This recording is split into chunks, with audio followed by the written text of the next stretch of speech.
Differentiate log x the whole raise to sine x. നമുക്കറിയാം, നമുക്ക് തന്നിരിക്കുന്ന ഫംഗ്ഷൻ എന്താ, y is equal to log x the whole raise to എന്ത് വന്നിട്ടുണ്ട്, sine x വന്നിട്ടുണ്ട് അല്ലയോ. സോ ഒരു എക്സ്പോണൻഷ്യലാ, സംതിങ് റൈസ് ടു ഒരു ഫംഗ്ഷൻ എന്ന് പറഞ്ഞ് കിടക്കും, ഒരു എക്സ്പോണൻഷ്യൽ ആയിട്ട് കിടക്കും. സോ ഇങ്ങനെ വന്നു കഴിഞ്ഞാൽ നമുക്ക് ആരെ ഉപയോഗിക്കാം, നമുക്ക് ലോഗിനെ ഉപയോഗിക്കാം. നമുക്കറിയാല്ലേ, നമുക്ക് ഒരു റൂട്ടിനകത്ത് കുറേ സാധനങ്ങൾ മൾട്ടിപ്ലൈ ചെയ്ത് വരിക, അല്ലെങ്കിൽ കുറേ ഫംഗ്ഷൻസ് മൾട്ടിപ്ലൈ ചെയ്ത് വരിക, കുറേ ഫംഗ്ഷൻസ് മൾട്ടിപ്ലൈ ചെയ്ത് അല്ലെങ്കിൽ ഡിവൈഡ് ചെയ്തൊക്കെ വരിക, അങ്ങനെയൊക്കെ ആണെങ്കിൽ നമ്മൾ എന്ത് ഉപയോഗിക്കും, ലോഗിനെ ഉപയോഗിക്കും, അത് ഈസി ആക്കാനായിട്ട്. അതേപോലെ ഈ എക്സ്പോണൻഷ്യൽ രീതിയിൽ വന്നു കഴിഞ്ഞാൽ നമ്മൾ ആരെയാണ് ഉപയോഗിക്കുന്നത്, നമ്മുടെ ലോഗിനെ ഉപയോഗിക്കും അല്ലയോ.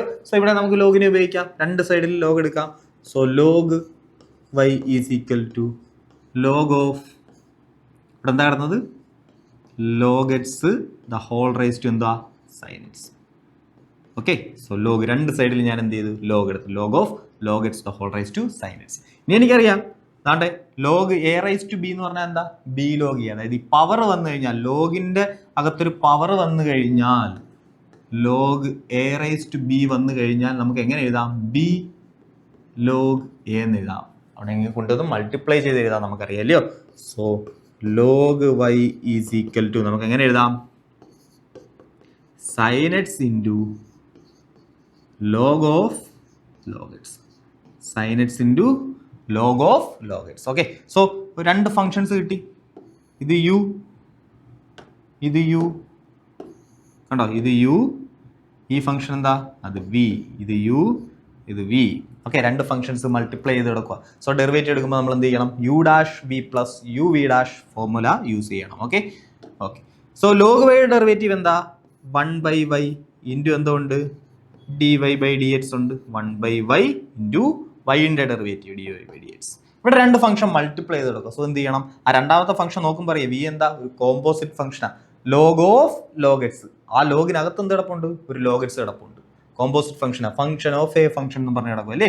സോ എനിവേ യു ഡാഷ് എന്തുവാ, സൈൻ്റെ ഡെറിവേറ്റീവ് എന്തുവാ, cos x into v, u dash v, v എന്ന് പറഞ്ഞാൽ എന്താ, log of log x, u dash v plus u v dash, u എന്ന് പറഞ്ഞാൽ എന്താ, sine x into v dash, അതായത് ലോഗ് ഓഫ് ലോഗ് എക്സിന്റെ ഡെറിവേറ്റീവ് എടുക്കണം. ലോഗിന്റെ ഡെറിവേറ്റീവ് എന്താ, 1/, അല്ലേ.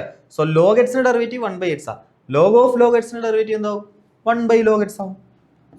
സോ 1 ഡിവൈഡഡ് ബൈ, ഈ ലോഗിനകത്ത് കിടന്ന ആരാ, എക്സ് ആണെങ്കിൽ ഡെറിവേറ്റീവ് 1/x എന്ന് കിട്ടും. ഈ ലോഗിനകത്ത് ഇപ്പോൾ ആര് കിടപ്പുണ്ട്, ലോഗ് എക്സ് കിടപ്പുണ്ട്. സോ 1/log x ഇൻറ്റു, നമുക്കറിയാം അകത്തൊരു ഫംഗ്ഷനാണ് കിടന്നത്. സോ എന്ത് ചെയ്യണം, അവൻ്റെയും ഡെറിവേറ്റീവ് എടുക്കണം. ലോഗ് എക്സിന്റെ ഡെറിവേറ്റീവ് എന്തുവാ, 1/x. ആൻസർ ആയി. ഇനി നമ്മൾ എന്ത് ചെയ്താൽ മതി, dy ബൈ ഡി എക്സ് ആണ് നമുക്ക് വേണ്ടുന്നത് ഇല്ലയോ, നമുക്ക് വേണ്ടുന്നത് dy ബൈ ഡി എക്സ് ആണ്, നമുക്ക് വേണ്ടുന്നത് dy by d x. So dy by d x is equal to y അങ്ങ് അപ്പുറത്തോട്ട് ക്രോസ് ചെയ്യും. y എന്ന് പറഞ്ഞാൽ എന്താ, y എന്ന് പറഞ്ഞാൽ log x the whole raise to എന്താ, സൈൻ എക്സ് ആണ്, log x the whole raise to sine x, y into ഈ കിടന്ന ടേം എന്താ, ഈ കിടന്ന ടേം എന്ന് പറഞ്ഞാൽ cos x into log of log x, cos x into log of log x plus ആരുണ്ട്, സൈൻ എക്സ് ഉണ്ട്, എക്സ് ലോഗ് എക്സ് ഉണ്ട്. So sine x by x log x. Answer ആയി. സിമ്പിൾ അല്ലേ, സിമ്പിൾ. ഓക്കെ, മക്കളെ എന്തെങ്കിലും doubt ഉണ്ടെങ്കിൽ, എവിടെയെങ്കിലും ചെയ്തതിൽ എന്തെങ്കിലും ഡൗട്ട് ഉണ്ടെങ്കിൽ അപ്പോഴേ ചോദിച്ച് എന്ത് ചെയ്യുക, ക്ലിയർ ചെയ്ത് പോവുക. Okay okay.